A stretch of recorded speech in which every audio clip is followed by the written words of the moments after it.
Bueno, llegamos. Ahora vamos a ver en el simulador el funcionamiento de NAT y PAT. En este caso tenemos las mismas tres redes con las que inicié esta explicación.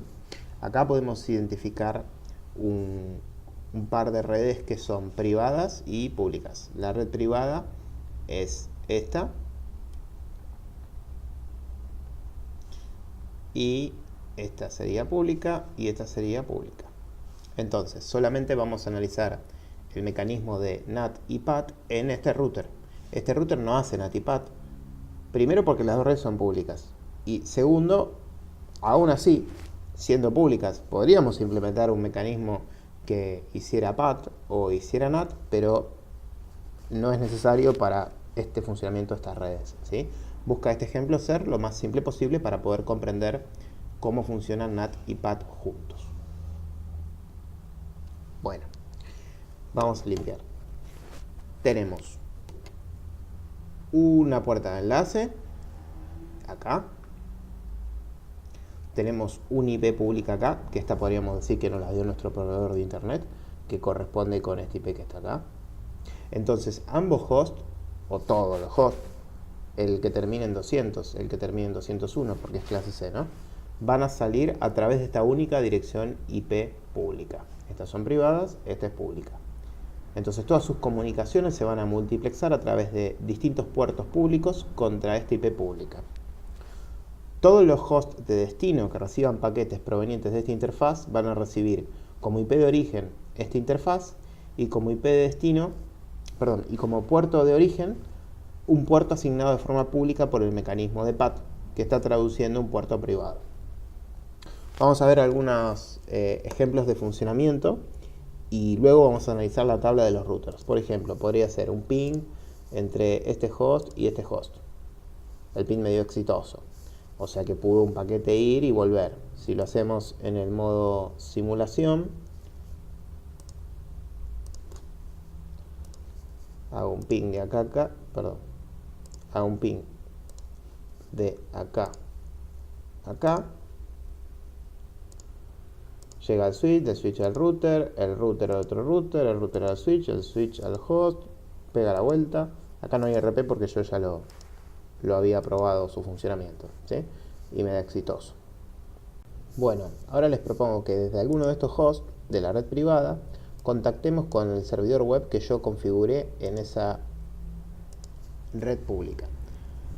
La IP del servidor es la 128.170.0.222. Ahí hay un mensaje de TCP que se prepara para salir, que es el establecimiento de la conexión. Eso era lo que esperábamos. Vamos a ir analizando ese paquete. Ese paquete llega al switch, del switch al router.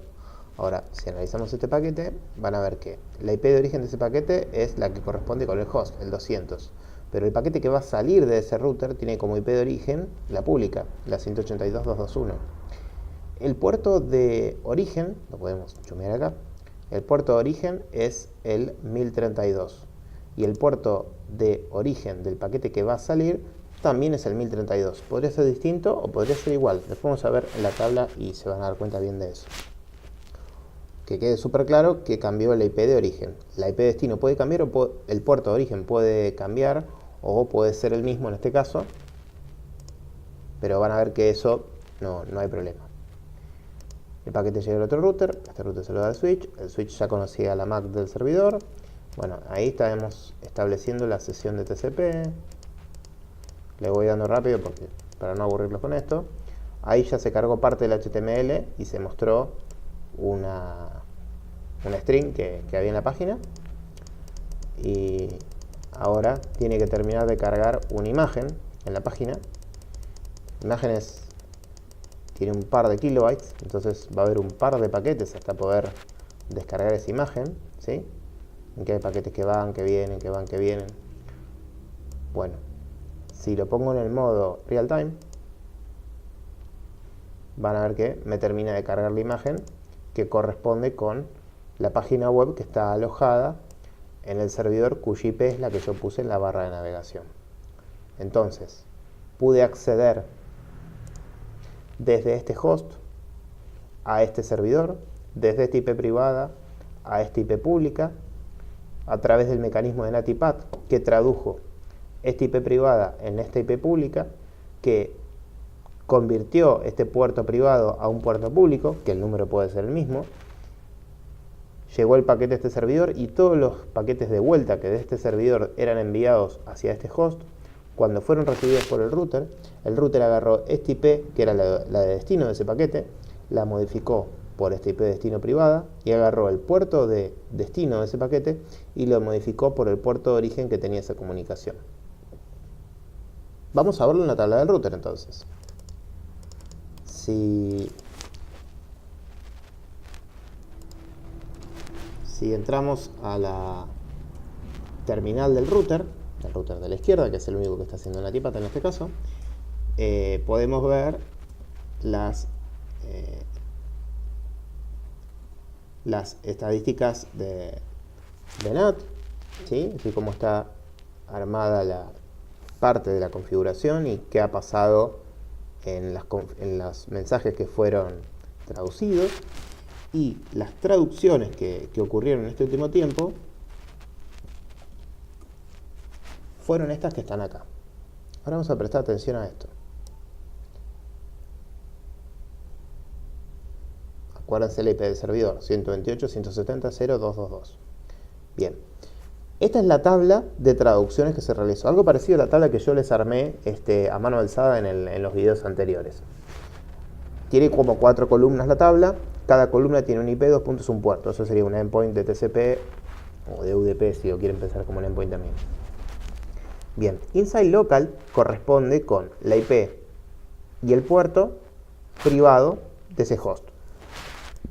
Por ejemplo, en esta fila tenemos una comunicación desde la IP 1200, que corresponde con la PC que está acá a la izquierda, desde el puerto de origen 1030, contra esta IP de destino que es pública en su puerto 80, que es el servidor web, cuando abrimos la página. Bien, ahora, esa comunicación salió hacia internet desde esta IP, que es la pública, la 182.221, y desde este puerto 1024. Es decir, el host, en el sistema operativo, la aplicación del cliente HTTP, o sea, el navegador web, le asignó el puerto 1030. Cuando llegó el paquete a este router, el mecanismo de NAT tradujo esta IP, que es privada, por esta IP, que es pública, que es la de esta boca. Y este puerto, que es el puerto que corresponde con el host privado, lo tradujo a, podríamos decirle, este puerto público, el 1024. Cuando realizó una comunicación desde el puerto 1025 contra este puerto, a esta IP, la 200, la tradujo con su IP pública, la única que tenemos acá para salir a internet, y el puerto que le tocó en este caso fue el 1025, el mismo que había sido el de origen. Después, si se fijan, por ejemplo, hay una comunicación desde el host que tiene la IP 1201.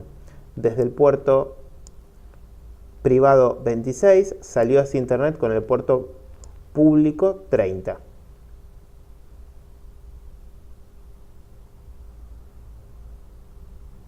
Se entiende de que, por ejemplo, puede haber otro host, en este caso el 200, que también estaba hablando desde el puerto privado 1026. Bueno, eso no es problema porque el mecanismo de PAT va a traducir, en este caso tradujo el 1026 privado al 1026 público y en este caso el 1026 privado lo tradujo al 1030 público. Es decir, la asociación es IP privada, puerto privado contra todos, en este caso, misma IP pública, distinto puerto público. Desde una IP privada determinada y un puerto privado determinado a la misma IP pública y un distinto puerto público. Entonces, todos los paquetes que salen hacia internet tienen como IP de origen la de esta interfaz, que es la IP pública, y como puerto de origen un puerto asignado por el mecanismo de PAT. Cuando viene la respuesta, el mecanismo de NAT y PAT hacen la traducción al revés.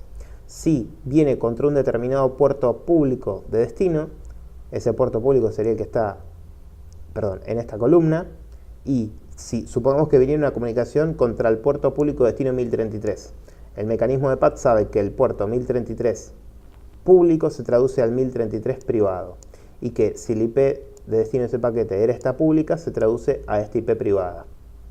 En cambio, si el puerto de destino público hubiera sido el 26, y el IP de destino público la misma, pues la única que tenemos, que es esta, el mecanismo de PAT hubiera traducido este 1026 a este 1026 y esta IP pública, perdón, y esta IP pública a esta IP privada.